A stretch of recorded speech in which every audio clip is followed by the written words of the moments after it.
చాలా మంది herbal life మేము వాడి స్టాప్ చేశాక బరువు మళ్ళీ బౌన్స్ బ్యాక్ అవుతున్నాం అని బాధపడుతూ ఉంటారు. అంతేగా అంతేగా నిజానికి చాలా సింపుల్ గా మీ వెయిట్ ని మీరు మెయింటైన్ చేసుకోవచ్చు ప్రోడక్ట్ స్టాప్ చేసిన తర్వాత కూడా. అవునా నిజమా? ఇప్పుడు నేను చెప్పబోయే టెక్నిక్స్ చివరి వరకు క్లియర్ గా వినండి. 100% మీకు ఒక క్లారిటీ వస్తుంది. ఇదే హెర్బల్ లైఫ్ వాడి మళ్ళీ బరువు పెరిగిపోతున్నాం అన్న ప్రశ్నని చాలా మంది హెర్బల్ లైఫ్ కోచెస్ ని అడిగినప్పుడు వాళ్ళు ఏ సమాధానం చెప్తున్నారంటే, ఒక కార్ ని కానీ బైక్ ని కానీ కొన్నప్పుడు దాన్ని మెయింటైన్ చేసుకోవాల్సిన బాధ్యత కూడా మీదే కదా, మన శరీరం కూడా అలానే మీరే మెయింటైన్ చేసుకోవాలని చెప్తున్నారు. మూర్తి గారు, ఇలాంటప్పుడే గుండె రాయి చేసుకోవాలి. ఏం చేస్తాం? బట్ నేనైతే అలా చెప్పను. 100% మీకు సొల్యూషన్ ఈ వీడియోలో నేను చెప్తున్నాను. That's what I want. ఇందులో మిస్టేక్ నెంబర్ 1 ఏంటి అంటే, చాలా మంది హెర్బల్ లైఫ్ షేక్స్ ని సడన్ గా స్టాప్ చేస్తారు. అంటే ఈ రోజు వరకు తీసుకుంటారు, రేపటి నుంచి నార్మల్ డైట్ కి వెంటనే వెళ్ళిపోతారు.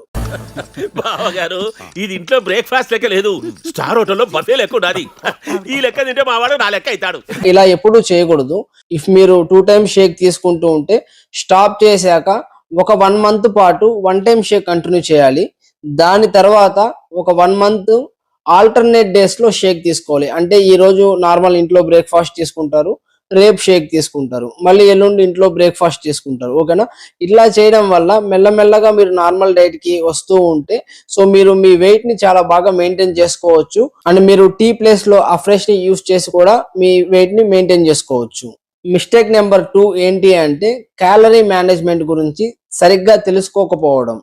సో చాలా మంది అనుకుంటారు ఈ క్యాలరీ మేనేజ్మెంట్ గురించి తెలుసుకుంటే అసలు ఇంత దూరం ఎందుకు తెచ్చుకుంటామని. బట్ నిజాన్ని చెప్పాలంటే మీరు హెర్బల్ లైఫ్ యూస్ చేసేటప్పుడే మీరు లంచ్ ఏం చేసుకుంటున్నారు, స్నాక్ ఏం చేసుకుంటున్నారు, ఇవన్నీ వాట్సాప్ లో ఫొటోస్ షేర్ చేయడం ద్వారా మీ కోచెస్ పర్సనల్ గా దాన్ని స్టడీ చేసి ఒక 1 మంత్ మీరు ఇలా చేశారనుకోండి, ఈ 1 మంత్ లో మీకే ఒక ఐడియా వచ్చేస్తుంది క్యాలరీ మేనేజ్మెంట్ ఎలా చేసుకోవాలి అని. దాని ద్వారా మీరు ఈజీగా హెర్బల్ లైఫ్ ప్రోడక్ట్ స్టాప్ చేసిన తర్వాత కూడా మీ రెగ్యులర్ డైట్ లో మీరు క్యాలరీ మేనేజ్మెంట్ చేసుకోవచ్చు. Mistake number 3, herbal life use చేసేంత కాలం చాలా మంది విపరీతంగా ఎక్సర్సైజులు చేసేస్తూ ఆరోగ్యం గురించి ఎక్కువ కేర్ తీసేసుకుంటారు.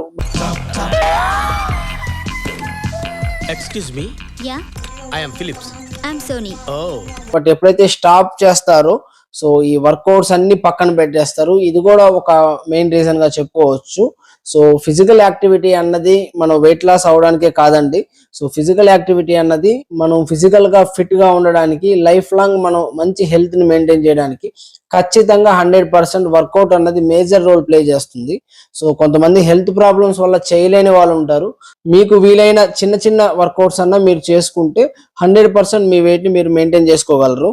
మిస్టేక్ నెంబర్ 4 ఏంటి అంటే, డైట్ లో ఫ్రూట్స్ అండ్ వెజిటేబుల్స్ లేకుండా పోవడం. సో చాలా మంది న్యూట్రిషన్ తీసుకునేటప్పుడు హెల్త్ కాషియస్ గా ఉంటారు, మంచి ఫ్రూట్స్ అండ్ వెజిటేబుల్స్ తీసుకుంటూ ఉంటారు. బట్ స్టాప్ చేసిన తర్వాత అవన్నీ పక్కన పెట్టేస్తారు. సో అలా కాదండి. So fresh fruits and vegetables, phyto nutrients అన్నవి మనకి చాలా ఇంపార్టెంట్. సో దీన్ని కంటిన్యూ చేయడం ద్వారా కూడా మీరు మీ వెయిట్ ని మెయింటైన్ చేసుకోగలరు. మిస్టేక్ నెంబర్ 5, మీరు తీసుకునే రెగ్యులర్ డైట్ లో ప్రోటీన్ అన్నది తక్కువగా ఉండడం. సో నార్మల్ గా షేక్స్ తీసుకున్నప్పుడు ప్రోటీన్ మనకు అందుతుంది, బట్ నార్మల్ డైట్ కి వచ్చాక రైస్ ఎక్కువ తీసుకోవడము, సో ప్రోటీన్ తీసుకోకుండా ఉండడం వల్ల కూడా మళ్ళీ మనకి మజిల్ అనేది తగ్గిపోతూ ఉంటుంది, ఫ్యాట్ అనేది పెరిగిపోతూ ఉంటుంది. సో ఇలాంటి కేసెస్ లో మీరు నాన్ వెజ్ నుంచి కానీ తీసుకోవచ్చు, లేదంటే వెజిటేరియన్ సోర్స్ నుంచి పన్నీర్ తీసుకోవచ్చు, అండ్ మష్రూమ్స్ తీసుకోవచ్చు, శనగలు తీసుకోవచ్చు. ఇట్లా రెగ్యులర్ గా మీరు తీసుకునే డైట్ లో మినిమం ప్రోటీన్ సోర్స్ ఉండేలాగా మెయింటైన్ చేసుకుంటే సో హెల్దీగా మీరు మీ వెయిట్ ని మెయింటైన్ చేసుకోగలరు. మిస్టేక్ నెంబర్ 6 ఏంటి అంటే, మీకు ఎవరైతే హెర్బల్ లైఫ్ వాడేటప్పుడు మీకు గైడెన్స్ ఇచ్చారో వాళ్ళని మీ కోచ్ అని అంటారు. మీరు మీ కోచ్ తో కాంటాక్ట్ లో లేకపోవడం కూడా ఒక మిస్టేక్ అనే చెప్పొచ్చు. సో ప్రోడక్ట్ స్టాప్ చేసిన తర్వాత కూడా మీకు ఏదైనా డౌట్స్ ఉన్నా, ఏదైనా రెగ్యులర్ ఫుడ్స్ లో డౌట్స్ ఉన్నా మీరు ఫోన్ లో కానివ్వండి, పర్సనల్ గా కలిసి కానివ్వండి, మీ కోచ్ ఎవరైతే ఉన్నారో వాళ్ళతో కాంటాక్ట్ లో ఉంటే. చెప్పండి మాధవి గారు. ఓ బిర్యానీ తినేసారా? సో వాళ్ళు మీకు కొన్ని విషయాలు చెప్తూ ఉంటారు. మీరు రెగ్యులర్ డైట్ లో కూడా మీ వెయిట్ ని మెయింటైన్ చేసుకోవచ్చు. అండ్ లాస్ట్ మిస్టేక్ అండి, సో రాంగ్ అసోసియేషన్. దీని తెలుగులో సావాస దోషం అని అంటారు. మా ఎన్నిసార్లు చెప్పింది సారా, అరే వాళ్ళిద్దరితో తిరిగినావు అంటే నీ లైఫ్ సత్యనాశ అవుతుంది బిడ్డ అని. సో ఎప్పుడైతే మీరు వెయిట్ లాస్ లో ఉన్నారో సో మీరు కొంతమందిని కట్ చేస్తారు. సో ఎవరైతే మీకు జంక్ ఫుడ్ తినడానికి ప్రేరేపిస్తుంటారో లేదంటే రాంగ్ హ్యాబిట్స్ మీకు అలవాటు చేస్తున్నారో వాళ్ళని మీరు పక్కన పెట్టుంటారు. బట్ ఎప్పుడైతే మీరు స్టాప్ చేస్తారో మళ్ళీ అవన్నీ మళ్ళీ మీ లైఫ్ లోకి వస్తాయి. సో ఈ సావాస దోషం కూడా చాలా పెద్ద ఇంపాక్ట్ చూపిస్తుంది. సో మీరు నువ్వు కొంచెం దూరం పోయి కూర్చోపో, అక్కడ కూర్చోపో. అదేంట్రా అర్థం కాలేదు. మంచి లైఫ్ స్టైల్ లీడ్ చేయాలి, లైఫ్ లాంగ్ హెల్దీగా ఉండాలి అనుకుంటే సో మీ అసోసియేషన్ కూడా హెల్దీగా ఉండాలి. అండ్ వెల్నెస్ గురించి మరింత ఇన్ఫర్మేషన్ మీరు తెలుసుకోవాలి అనుకుంటే సో మన ఫిట్ క్లబ్ అనే దాంట్లో జాయిన్ అవ్వండి. యూట్యూబ్ లోనే ఈ వీడియో కింద జాయిన్ అని ఉంటుంది. సో దాంట్లో జాయిన్ అవ్వడం ద్వారా లైఫ్ లాంగ్ మీరు హెల్దీగా ఉండడానికి మీకు కావాల్సిన మొత్తం ఇన్ఫర్మేషన్ ఇందులో దొరుకుతుంది. So thank you so much for watching this video. So hope ఈ వీడియో మీకు నచ్చిందనే అనుకుంటున్నాను. సో మీకు ఇంకేదైనా డౌట్స్ ఉన్నా కామెంట్ సెక్షన్ లో కామెంట్ చేయండి. నా ఫ్రీ టైంలో ప్రతి కామెంట్ కి నేను రిప్లై ఇస్తాను. So thank you so much for watching this video. So మరిన్ని మోర్ అప్డేట్స్ కోసం మన ఛానల్ ని సబ్స్క్రైబ్ చేసుకోండి.